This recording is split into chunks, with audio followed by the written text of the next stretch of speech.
कहानी शुरू होती है।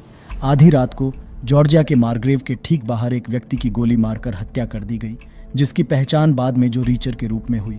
अगली सुबह जैक रीचर ग्रेहाउंड बस में आता है और शहर में चला जाता है, जहां उसे हत्या के आरोप में एक भोजनालय में गिरफ्तार कर लिया जाता है।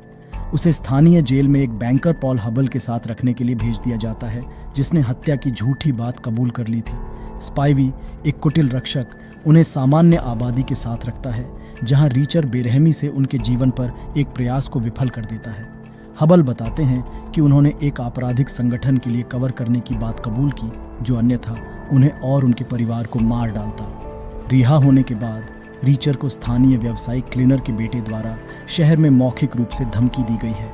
जब वह बाद में पुलिस स्टेशन लौटता है तो उसे दूसरी हत्या के बारे में सूचित किया जाता है। मुर्दा घर में हाल की हत्या और सप्ताह की शुरुआत में हुई एक अन्य हत्या के बारे में चर्चा से वह पहले पीड़ित की पहचान अपने बड़े भाई जो के रूप में करता है।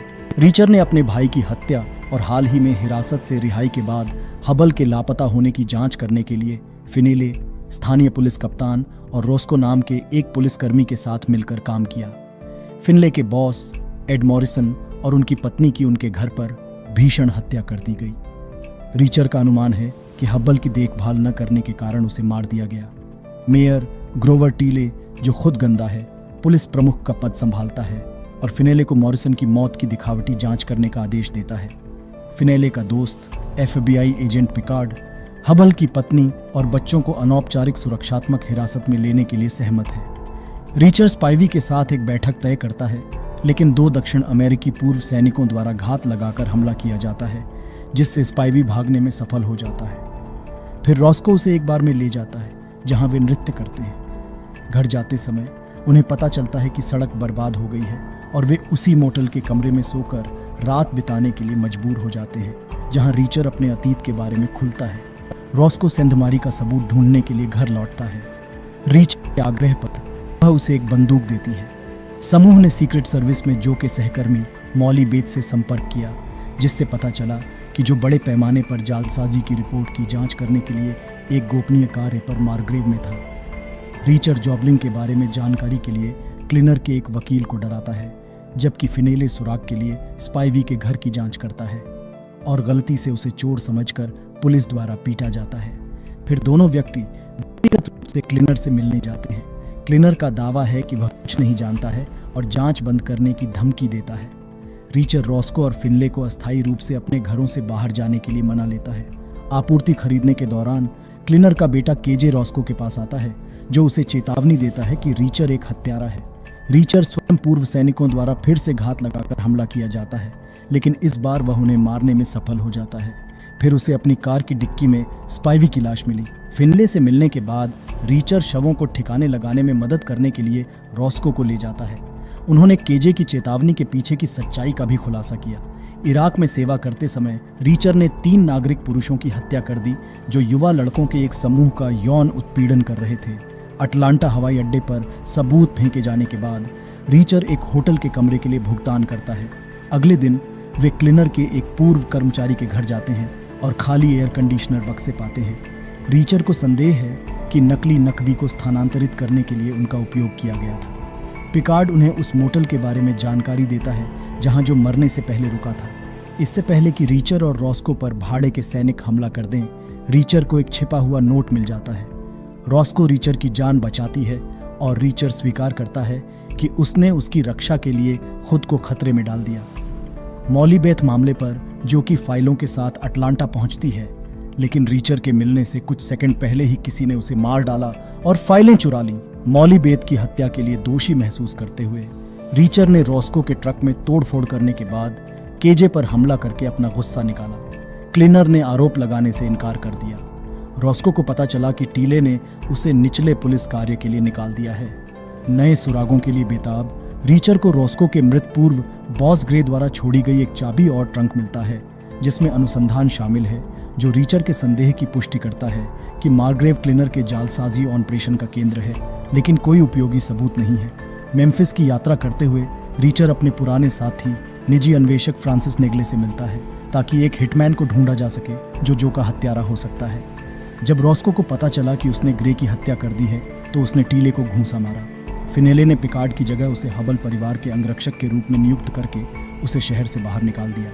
रीचर और नेगली एक हताश मेम्फिस पुलिसकर्मी द्वारा अपने जीवन पर किए गए प्रयास से बच गए, जिसके परिवार को धमकी दी गई थी। फिनेले क्लिनर के कार्यालय में घुसता है और पाता है कि क्लिनर को अभी अभी मारा गया है। फिनेले और रीचर क्लिनर के एक ट्रक का पीछा करते हैं।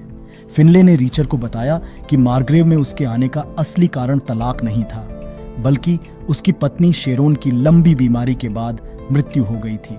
ट्रक खाली मिलने के बाद रीचर, जो कि एक संपर्क प्रोफेसर केट कैस्टिलो से मिलने के लिए न्यूयॉर्क शहर जाता है, जहां उसे पता चलता है कि ठगी की आड़ में एक अन्य संपर्क की हत्या कर दी गई थी। वह निर्धारित करता है कि क्लिनर डॉलर की छपाई में इस्तेमाल होने वाले विशेष कागज से बने सुपर बिल का उपयोग करके वेनेजुएला में एक ग्राहक को नकली पैसा भेज रहा था। हत्यारे रोस्को और हबल के परिवार को ढूंढते हैं, लेकिन रोस्को दोनों व्यक्तियों को जंगल में भेज। पिकार्ड की प्रतीक्षा करते समय हबल की पत्नी चार्ली ने क्लिनर के साथ उनकी भागीदारी का विवरण साझा किया, जिसमें बताया गया कि पॉल को पैसे लूटने के लिए धोखा दिया गया था और फिर उसकी वफादारी सुनिश्चित करने के लिए उसे एक आदमी को सूली पर चढ़ते हुए देखने के लिए मजबूर किया गया था। रीचर कैस्टिलो को पुलिस सुरक्षा दिलाने की व्यवस्था करता है और उसे मारने के लिए भेजे गए हत्यारे का गला घोंटने के लिए अपनी नेकटाई का उपयोग करता है। हबल परिवार के बारे में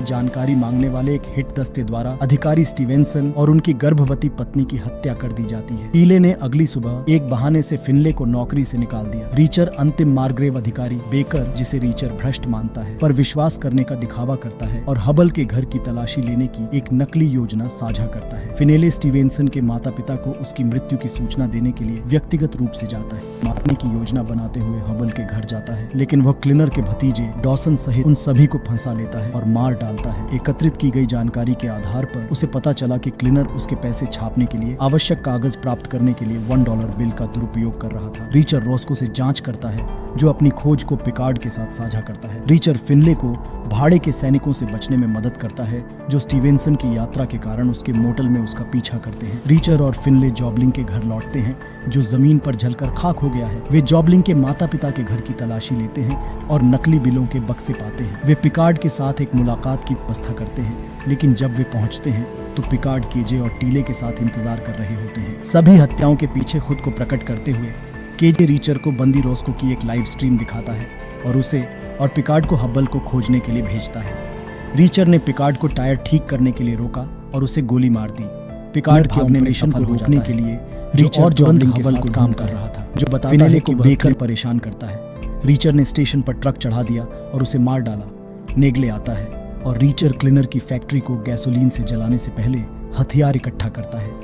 फिनेले ने हाइड्रोलिक प्रेस में पिकार्ड को कुचल कर मार डाला, जबकि रोस्को ने टीले को गोली मारने से पहले उसे पकड़ लिया और हथकड़ी लगा दी जब वह उसकी बंदूक लेने गया। जैसे ही गोदाम में आग लग जाती है, रीचर केजे पर केमिकल डालता है और उसे आग में फेंक देता है, जिससे वह मर जाता है। एक फ्लैशबैक से पता चलता है कि कैसे रीचर की मां की लंबी बीमारी के बाद पेरिस में मृत्यु हो गई। रोस्को रीचर को अपना नंबर देती है और कहती है कि वह जब चाहे कॉल कर ले। वह उससे कहती है कि वह मार्ग्रेव का पुनर्निर्माण करना चाहती है। रीचर का सुझाव है कि वह मेयर के लिए चुनाव लड़ने पर विचार करे। फिनले ने बोस्टन वापस जाने का फैसला किया, जहां जो की मृत्यु हुई। वहां पदक को दफनाने के बाद रीचर चुपचाप मार्ग्रेव से बाहर चला जाता है और सवारी के लिए अपना अंगूठा बाहर निकालता है और अपनी यात्रा जारी रखता है।